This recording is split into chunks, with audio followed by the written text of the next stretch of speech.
belajar tentang sisi selanjutnya yang ada pada manusia.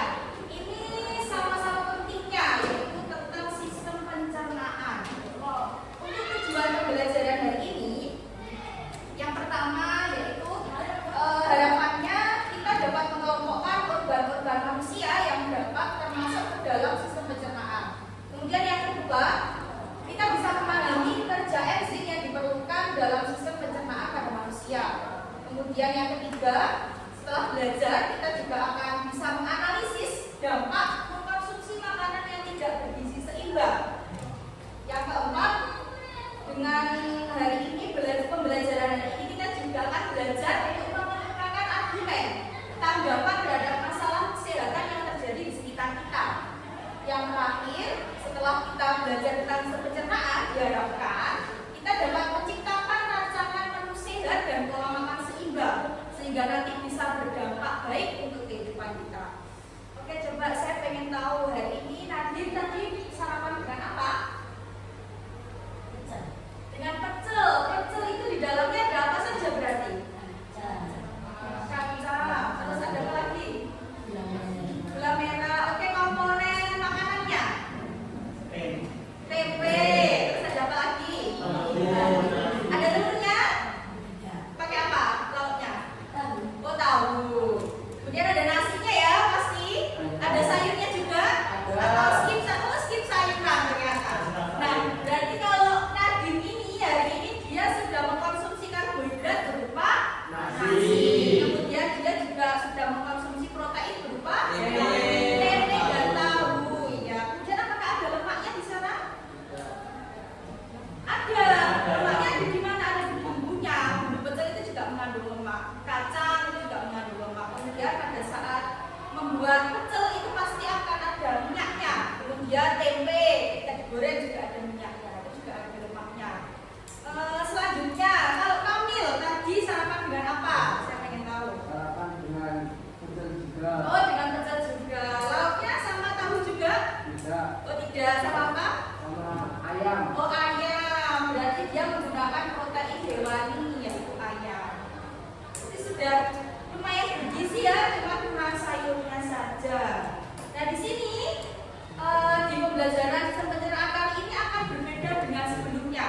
Jadi nanti silahkan berkumpul dengan kelompoknya yang sudah dibagi kemarin ya, untuk membahas persoalan-persoalan yang terjadi pada kehidupan kita sehari-hari di lingkungan sekitar kita. Jadi nanti akan ada LKPD yang saya bagikan. Di situ ada beberapa problem atau masalah yang bisa kalian diskusikan dan selesaikan dengan teman sekelas kalian. Oke, bisa dimulai ya. Silahkan berkumpul dengan kelompoknya. Untuk kelompok 1 di sebelah kanan saya, kemudian kelompok 2 di tengah, dan kelompok 3 ada di sebelah kiri saya. Ayo silahkan berkelompok dengan kelompoknya.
atau VPN untuk mengakses YouTube. Nanti di situ ada penjelasan tentang pencernaan, enzim dan sebagainya.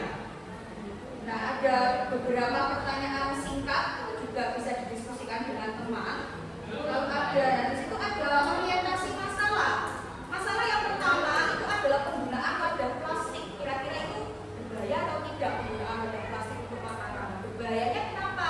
Plastik itu mengandung zat apa kok bisa berbahaya? Silakan kalian diskusikan. Boleh searching di mana, silakan saya bebaskan.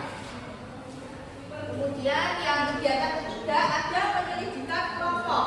Di situ sudah ada 3 kasus berdasarkan kelompoknya. Jadi kalau kelompok 1 silakan menganalisis kasus 1, kelompok 2 silakan menganalisis kasus 2, dan kelompok 3 silakan menganalisis kasus 3. Oke, bisa dimulai dari sekarang ya kerja kelompoknya.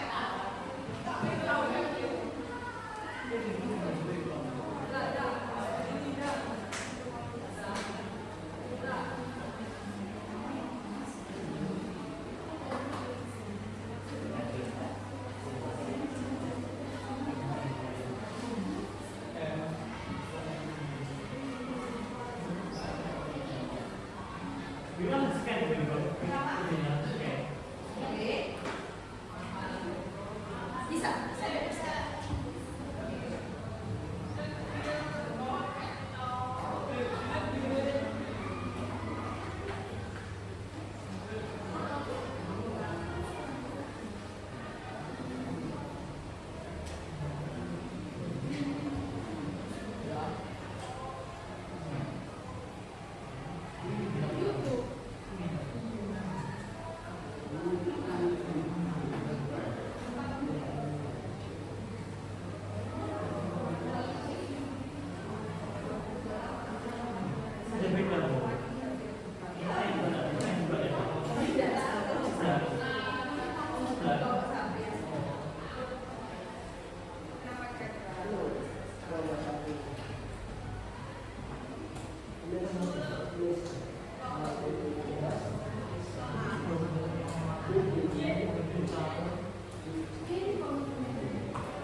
menjelaskan akibat atau efek samping dari makan seblak setiap hari. Nah, baik akan dipresentasikan oleh teman-teman kami. Silakan Pak.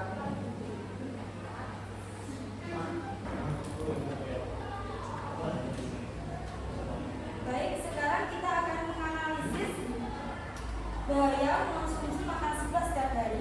Kita akan menguraikan, coba uraikan secara singkat tentang berita tersebut.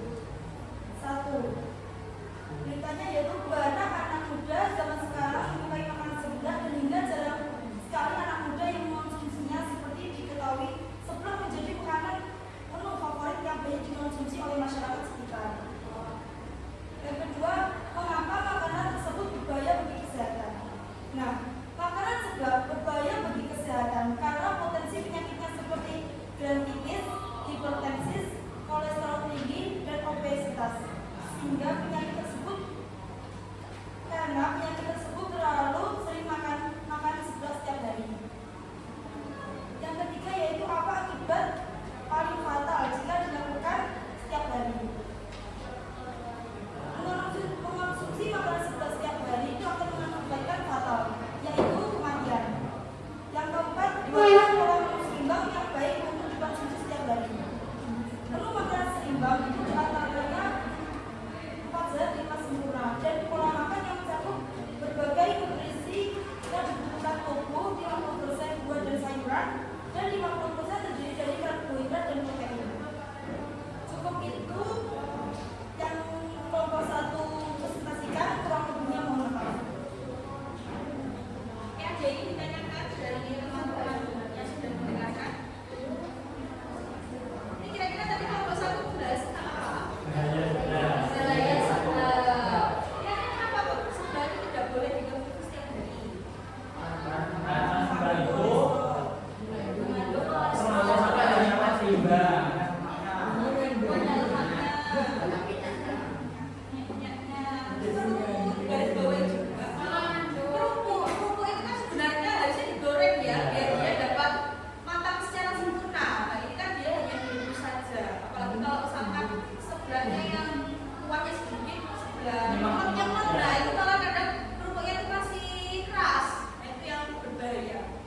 Karena kalau misalkan masih keras, proses pencernaan di tubuh kita, khususnya di lambung itu akan berat.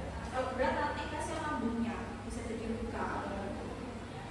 Jadi kalau nanti alternatifnya misalkan makan seblak terus, apakah boleh? Ya boleh saja, tapi pokoknya dikurangi sayur saja, atau mungkin ditambah telur. Itu kan ada sayurnya, ada proteinnya, pakai ayam, pakai sate ayam. Tapi tetap tidak dianjurkan setiap hari. Oke, lagi ada yang mau disampaikan lagi? Barangkali pesan untuk teman-teman terkait seblak. Jangan terlalu makan seblak setiap hari. Ya, ingat-ingat ya. Tapi kan kenapa? Salah satu makanan festival untuk kita yang kita di Gen Z tuh ya. Tapi kita ini kan suka yang pedas Tapi pedas. efeknya nanti kalau sudah tua. Oh ya. Mungkin bisa ditutup. Ya, baik. Itu tadi presentasi dari bahayanya makan seblak setiap hari. Dari kelompok kami kurang lebihnya mohon maaf. Wassalamualaikum warahmatullahi wabarakatuh. Oke, kasih tepuk tangan untuk kelompok 1. Selanjutnya kelompok 2. Ayo silakan maju ke depan. Assalamualaikum warahmatullahi wabarakatuh. Kami dari kelompok 2 akan mempresentasikan tentang Nah, bahayanya minum boba. Boba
baiknya, sarannya. Jadi biar bisa tercerna dengan baik karena itu dari tepung. Kalau permen itu juga gitu. Tapi kalau permen itu karena dia bentuknya padatan dan bisa mencair, itu dia bisa mencair. Kalau boba itu dia tidak bisa. Jadi ada juga kasus itu beberapa tahun yang lalu, yaitu juga perutnya itu sakit ternyata ketika di ronsen itu bobanya masih utuh semua. Jadi tidak bisa dicerna dengan baik karena setiap hari dia kena boba. Setiap hari. Kalau kemudian efek yang lainnya diabetes itu bertahap ya. Itu mencapai diabetes yang sampai tipe 2 itu berarti dia sudah sangat tinggi. Jadi diabetes itu ada yang kalau masih awal-awal itu biasanya hanya sering pusing atau metabolisme tidak sempurna, itu juga akibat dari diabetes. Jadi dari usia kita itu juga sudah harus warni, tidak boleh banyak-banyak minum manis. Kalau misalkan nanti tua ternyata sudah diabetes nanti apa? Bisa jadi nanti setiap hari itu harus suntik insulin. Nah itu yang kalau sudah utama. Oke, bisa ada yang disampaikan lagi dari kelompok 2?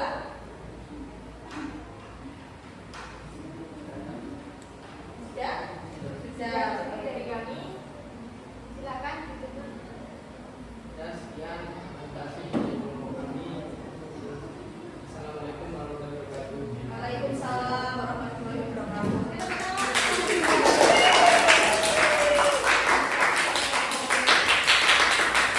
Oke, cukup. Sekarang kelompok 3, silakan lanjutkan. Assalamualaikum warahmatullahi wabarakatuh. Waalaikumsalam warahmatullahi wabarakatuh. Sebelum kami mempresentasikan hasil dari diskusi kelompok kami akan memperkenalkan diri kami. Perkenalkan, nama saya Irfan Aziz. Perkenalkan, nama saya Muhammad Sayyidin Zuhri. Perkenalkan, nama saya Nasrullah Filinanda. Perkenalkan, nama saya Bima Kuda. Perkenalkan, nama saya Rafia Fajri Eka. Sudah, setelah itu kita akan membahas permasalahan tentang seseorang yang 22 tahun tak pernah makan buah dan sayur. Perempuan ini hampir buta, dan permasalahan ini akan dijelaskan oleh teman saya. Jadi di sini kami mendapatkan pertanyaan tentang uraikan secara singkat tentang berita tersebut. Jadi berita ini tentang seorang perempuan berumur 25 tahun yang hampir kehilangan penglihatannya karena tidak mengonsumsi buah dan sayuran selama 22 tahun karena dia memiliki kelainan atau gangguan yang disebut avoidant restrictive food intake disorder atau ARFID atau gangguan asupan makanan yang terbatas. 2. Apa tanggapan kamu terkait permasalahan tersebut? Tanggapan kita terkait masalah tersebut yaitu dapat menimbulkan berbagai masalah kesehatan yang serius dan apabila kita tidak mengonsumsi buah dan sayuran dalam waktu lama kekurangan gizi seperti vitamin, mineral dan serat yang berdampak pada aspek kesehatan termasuk masalah pencernaan kekurangan vitamin dan mineral, gangguan kesehatan mata, peningkatan risiko penyakit kronis dan dampak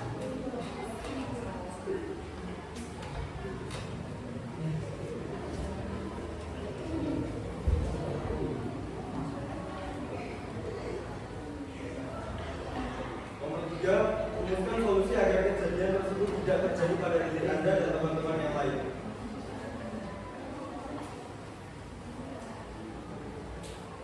Kita sebagai generasi muda, kita harus memperbanyak mengonsumsi sayur dan buah dalam pola makan. Dan kita harus memiliki pendidikan gizi sejak dini dan meningkatkan kesadaran pentingnya nutrisi, lalu menciptakan lingkungan yang mendukung. Mungkin begitu saja sedikit penjelasan dari kelompok kami. Silakan jika ada yang ingin ditanyakan.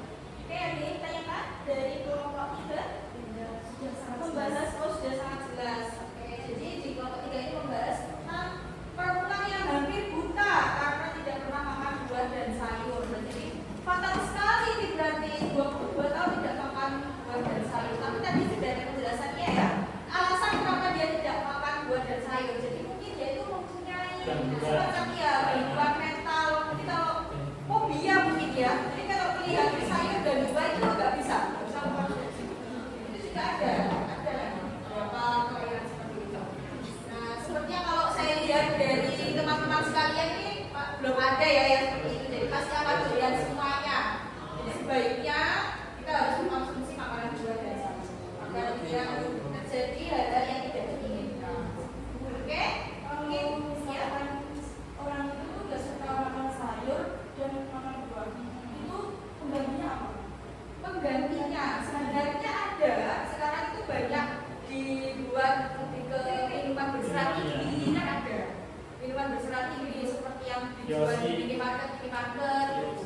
Kemudian ada yogurt. Yogurt itu juga salah satu pengganti vitamin yang ada di buah. Tapi tetap yang namanya promukularat itu pasti tetap ada pengawetnya, ada tambahan pemanisnya, ada tambahan gulanya, ada tambahan zat-zat kimia yang lain. Jadi sebaiknya ya tetap disarankan untuk makan makanan yang real food. Jadi makanan-makanan yang memang buah dan sayur beneran. Kemudian ada juga itu sekarang yang dia itu membuat semacam inovasi kalau anak kecil, kadang itu biar bisa makan sayur dan dikasih serbuk. Ada yang biar doyan makan, biar sekabut. Apakah itu boleh kalau memang sudah ada izin edarnya, izin BPOM dan izin Kemenkes dan sebagainya? Berarti memang sudah sehat atau sudah diperbolehkan. Tapi kembali lagi yang namanya produk buatan manusia itu pasti akan ada pengawet dan bahan-bahannya yang lain. Jadi tidak dapat mengalahkan dan bisa mengalahkan zat yang ada di real food. Jadi ya harus dipaksa ya sedikit-sedikit. Untuk sayurnya kan bisa diolah macam-macam. Ada yang nugget sayur mungkin, mungkin ada yang jus buat. Ya, ada yang disampaikan dari level 3 silakan. Ya, di sini kami ingin menyampaikan sedikit pesan. Kita sebagai generasi Gen Z yang ini yang namanya yang tidak mau kesulitan, kita harus menanamkan rasa ingin makan sayur dan buah setiap sejak ini karena sudah besar. Karena kita sudah kekurangan buah dan sayur akan menyebabkan penyakit tadi. Sudah? Sekian presentasi dari Bapak kami. Mohon maaf kami akhiri. Wassalamualaikum warahmatullahi wabarakatuh.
Sebaiknya itu bagaimana? Sebaiknya seperti ini, ketika ada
Ya, oke, mungkin ada yang mau menyampaikan kesimpulan. Kita hari ini belajar tentang apa saja.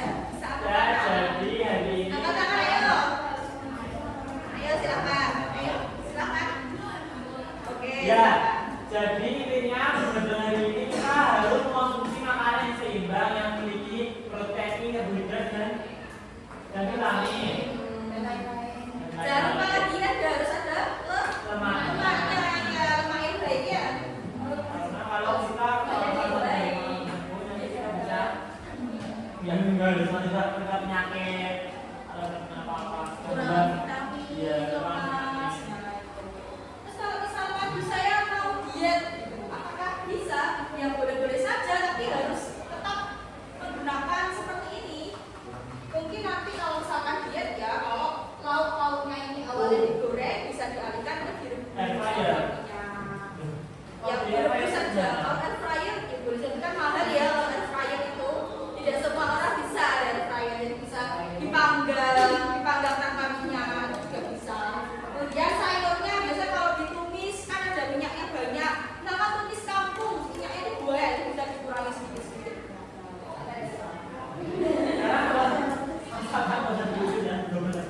Enggak apa-apa. Kadang itu kalau makan, biasanya tuh saya kalau makan ya cuma nasi sambal sama bayam direbus terus buat sayurnya sama tempe itu sudah lengkap itu. Sudah lengkap. Jadi tanpa digoreng kalau sayurnya. Yang intinya lagi sudah cukup untuk hari ini. Oke, jadi oke, sekarang silakan dilihat lembar refleksinya di situ. Lembar terakhirnya. Lembar refleksi. Nah, apakah setelah pembelajaran hari ini kalian sudah bisa memahami proses untuk pencernaan? Sudah bisa ya. Nah, kemudian untuk fungsi-fungsi dan cara kerja enzim dalam proses pencernaan sudah bisa? Bisa. Oke. Kemudian yang ketiga, apakah sudah mampu merumuskan cara untuk menjaga kesehatan organ? Apa kira-kira caranya untuk menjaga kesehatan organ? Kita menjaga apa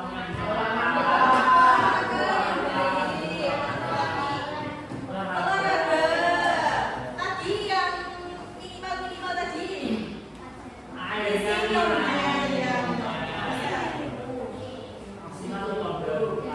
Menggunakan apa namanya? Pola isi piring. mulai plastik Oke, mengurai plastik kenapa itu? karena plastik mengandung Oh, udah, berarti bisa menghasilkan racun. Jadi kalau kan sekarang banyak itu makanan-makanan panas yang disajikan dengan styrofoam atau plastik, itu berbahaya ya. Jangan sering-sering.